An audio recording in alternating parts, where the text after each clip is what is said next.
ଗତକାଲି କେନ୍ଦ୍ର ସରକାର ତାଙ୍କର ୟୁନିୟନ କ୍ୟାବିନେଟ୍ରେ 13,000 କୋଟି ଟଙ୍କା ଦେଇଛନ୍ତି, ସାଂକ୍ସନ କରିଛନ୍ତି ଜୟପୁର ମେଟ୍ରୋ ଫେଜ୍ 2 ପାଇଁ, ଯାହାକି ରାଜସ୍ଥାନରେ ଅଛି।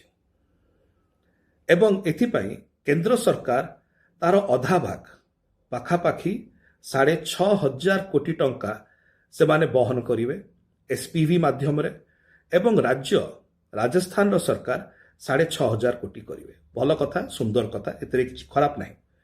କିନ୍ତୁ ଅପରପକ୍ଷରେ ଓଡ଼ିଶାର ଯେଉଁ ମେଟ୍ରୋ ପ୍ରୋଜେକ୍ଟ ରହିଛି, ଯାହାକି ଭୁବନେଶ୍ୱର, କଟକ, ଖୋର୍ଦ୍ଧା, ପୁରୀର ଯେଉଁ ପ୍ରୋଜେକ୍ଟ ଥିଲା, ଯାହା ତତ୍କାଳୀନ ମୁଖ୍ୟମନ୍ତ୍ରୀ ଆମର ନେତା ଶ୍ରୀ ନବୀନ ପଟ୍ଟନାୟକ ମହୋଦୟ ଚିନ୍ତା କରିଥିଲେ, କାର୍ଯ୍ୟ ଆରମ୍ଭ କରିଥିଲେ, ତାର ଟୋଟାଲ ଖର୍ଚ୍ଚ ଥିଲା ସେତେବେଳେ 2024ରେ 6,255 କୋଟି। ଯଦି ଜୟପୁରର ଯେଉଁ ମଡେଲ ଅଛି, ଜୟପୁରର ମେଟ୍ରୋ ମଡେଲ ଅଛି, ସେଟାକୁ ଧରି ଦିଆଯାଏ କି କେନ୍ଦ୍ର ସରକାର ଅଧା ଏବଂ ରାଜ୍ୟ ସରକାର ଅଧା ବହନ କରିବେ, ତେବେ ହାରାହାରି 3,000 କୋଟି ଟଙ୍କା କେନ୍ଦ୍ର ସରକାର ଏବଂ 3,000 କୋଟି ଟଙ୍କା ରାଜ୍ୟ ସରକାର ବହନ କରିବେ। ଯଦି ଜୟପୁରରେ ରାଜସ୍ଥାନରେ ମେଟ୍ରୋ ପାଇଁ କେନ୍ଦ୍ର ସରକାର 6,500 କୋଟି ଟଙ୍କା ଖର୍ଚ୍ଚ କରିପାରୁଛନ୍ତି ନିଜ ଆଡୁ, ତାହେଲେ ଏଇଠି ଓଡ଼ିଶାରେ ଯୋଉଠି ଡବଲ ଇଞ୍ଜିନ ସରକାର ଅଛି, ସେ ଜାଗାରେ 3,000 କୋଟି ଟଙ୍କା ଖର୍ଚ୍ଚ କରିବାର କ'ଣ ଅସୁବିଧା ଅଛି?